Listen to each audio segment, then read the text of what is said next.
নমস্কাৰ স্বাগতম আপোনালোকক কাজিৰঙা নিউজলৈ মই জিত জ্যোতি লস্কৰে লৈ আহিছোঁ এই মুহূৰ্তৰ এটা বিগ ব্ৰেকিং নিউজ 4জন পুনৰ কোভিড-19 পজিটিভ 4জন পুনৰ ধৰা পৰিছে অসমত কোভিড-19 পজিটিভ হিচাপে আৰু এই তথ্য জনাইছে আমাক স্বাস্থ্যমন্ত্ৰী হিমন্ত বিশ্ব শৰ্মা ডাঙৰীয়াই টুইটাৰ যোগেৰে তেওঁ জনাইছে alert 4 persons reported COVID-19 positive from Sarusajai quarantine center 2 belong to West Karbi Anglong 1 each from Dorong and Udalguri তেওঁ জনাইছে যে গোটেই 4জনে সৰুসজাই কোৱাৰেণ্টাইন চেণ্টাৰত থকা আৰু তাৰে 2জন ৱেষ্ট কাৰ্বি আংলং এজন দৰং আৰু এজন উদালগুৰি আৰু ইয়াকে লৈ মুঠ সংখ্যা অসমৰ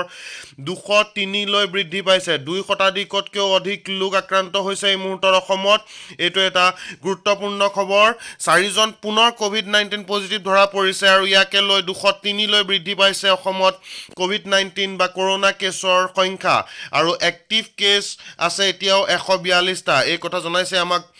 হেমন্ত বিশ্ব শৰ্মা ডাঙৰীয়াই